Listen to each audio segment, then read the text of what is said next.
Hello parents, आज हम letter FGHI सीखेंगे। We will do F, okay? हम ये सब लेटर फोनिक से सीखेंगे, जैसे कि एफ फोनिकली रिप्रेजेंट होता है फ। तो फ बहुत इम्पॉर्टेंट है। एफ तो लेटर हुआ, लेकिन फ जैसे कि जो साउंड आता है, फ फॉक्स, फ फ्लावर, फ फिश, फ फ्रॉग। सो आप बहुत प्लेफुल तरीके से बच्चों को सिखा सकते हैं। इसमें मैंने एक ब्लॉक लिया है, बड़े ब्लॉक थे उसके, तो उसमें कलर लगा के वो ब्लॉक प्रिंटिंग कर रही है। तो ये राउंड राउंड कलर्स आ रहे हैं और वो बहुत एंजॉय कर रही है प्रिंटिंग करने के लिए। सो इस तरह आप भी कुछ ड्रॉ करके कुछ करा सकते हैं, जैसे कि फ्लावर ड्रॉ करके फिर उसको पूछेंगे एफ का जो साउंड आता है वो फ फिश, फ फ्रॉग, फ फ्लावर, फ फॉक्स, इस तरह के साउंड आते हैं। तो फोनिक्स बहुत ज़्यादा इम्पॉर्टेंट होते हैं बच्चों को सीखने के लिए, क्योंकि बच्चों को वो नहीं पता रहता है कि साउंड कैसे निकलते। एफ से कोई साउंड नहीं आता है, लेकिन जब हम बोलते हैं तो फ साउंड आता है। तो अगर साउंड से बच्चे लेटर सीखेंगे, अल्फ़ाबेट सीखेंगे, तो वो उनको बाद में रीडिंग करने के लिए बहुत अच्छे हो जाएंगे। उनकी फ्लुएंसी बहुत अच्छी हो जाएगी रीडिंग में। तो फ्लुएंसी और रीडिंग स्किल्स अच्छे करने के लिए आपको फ़ोनिक्स सिखाना पड़ेगा। सो आप घर में बहुत इजी तरीके से फ़ोनिक्स सिखा सकते हैं। तो इस तरह आप ड्रॉ कर लीजिए और उसको जब सिखाते वक्त आप बोलिए कि जी जी तो अल्फ़ाबेट है, लेकिन जब उसका साउंड निकलता है वो ग ग्रेप्स, ग गोट, ग ग्रास, ग गर्ल। सो इस तरीके से आप पिक्चर्स बना दीजिए, फिर उसको पूछिए ये क्या है। सो इसमें आप देख रहे हैं कि ये थंब पेंटिंग कर रही है। थंब पेंटिंग बच्चों को बहुत मज़ा आता है ये करने के लिए अपने थंब से। तो मैंने ग्रेप्स बना दिया है, तो ग्रेप्स में उसको थंब पेंटिंग करने में, जैसे कि गोल गोल है, सर्कल सर्कल है, तो थंब भी छोटे छोटे हैं। तो आप इस तरीके से ग्रेप्स में थंब प्रिंटिंग करा के उसको एंजॉय कर सकते हैं। बहुत ही प्लेफुल तरीका है उसको सिखाने के लिए। ये राइटिंग नहीं जानती है, मैंने इसको अभी लिखना नहीं सिखाया है, ये ड्राइंग सिर्फ करती है। सो आप इस तरीके से बच्चों को ग जी मेक्स साउंड ग, सो ग ग्रेप्स, ग ग्रास, ऐसे करके उसको बोल सकते हैं। So phonics reading is also necessary for the improvement of child's reading comprehension। बहुत ही important होती है चाइल्ड की comprehension reading में। It is impossible for somebody to understand a word that is not properly pronounced। So अगर कुछ word properly pronounce नहीं होते हैं तो बहुत ही difficult होता है। So to pronounce a word, तो उनको कॉम्प्रिहेंड करने के लिए आप फोनिक्स से स्टार्ट कीजिए। सो फोनिक्स रीडिंग बहुत ही इम्पॉर्टेंट होता है वोकेबलरी से। तो बच्चे ज़्यादातर स्पेलिंग मिस्टेक नहीं करेंगे। जो बच्चे फोनिक्स से सीखते हैं वो स्पेलिंग मिस्टेक बहुत ही कम होता है, मिनिमल ज़ीरो होता है। अब आ गया अल्फ़ाबेट H, और इसको कैसे प्रोनाउंस करेंगे। ह ह ह हैन, ह हैमर, ह हाउस, ह हैट। तो अगर आप बच्चे को हैन में कलर करने के लिए बोले हैं, तो वो देखिएगा, वो कलर रिकॉग्नाइज करेगी। जैसे कि हैन का कलर होता है yellow, and she will do yellow. So उसका बीक रेड कलर का होता है, सो वो बीक को रेड करेगी।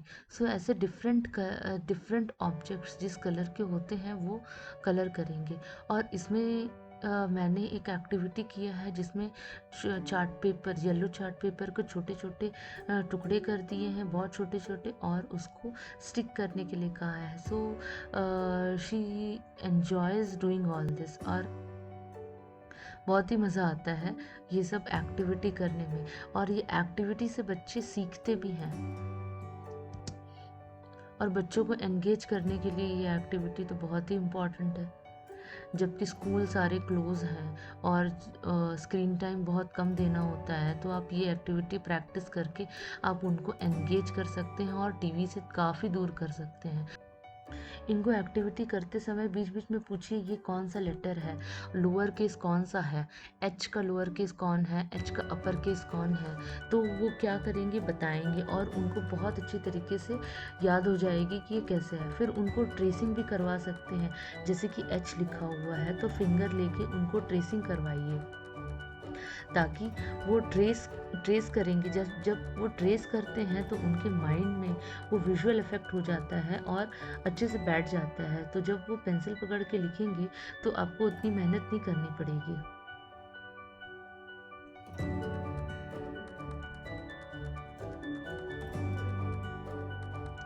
सो H for hen, H for hammer, H for hat, H for hey.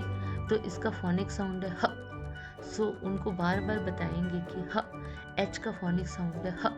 So the alphabet तो H है, लेकिन जब वो आप प्रोनाउंस करते हैं तो उसका फोनिक साउंड ह आता है।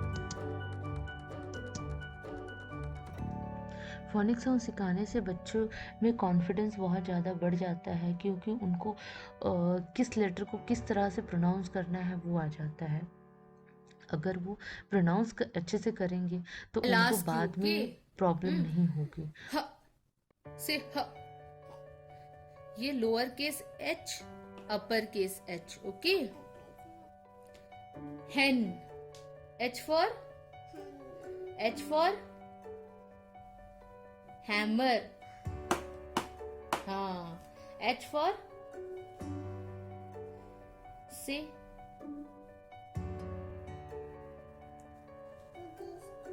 for हाँ.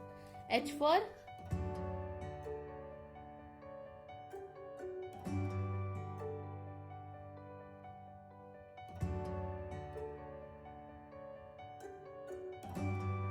I sounds eh, ink, ice cream, insect eh। सो आई का साउंड एह होता है। इसमें लोअर केस अपर केस वो डिफ्रेंशिएट कर पा रही है। उसके बाद उसने एक स्क्वायर टाइप का प्रिंटिंग ब्लॉक्स लिया है और वो प्रिंटिंग कर रही है। वो इग्लू में प्रिंटिंग कर रही है, जो कि ब्लॉक्स होते हैं। सो मैंने उस तरीके से ले लिया है।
एंड में आप बच्चे को सारे वर्कशीट रख के पूछ सकते हैं कि कौन कौन सा अल्फ़ाबेट क्या है और क्या क्या वर्ड फॉर्म हो रहे हैं। सो इस तरीके से आप अपने बच्चे को बहुत आसानी तरीके से सिखा सकते हैं। Thank you.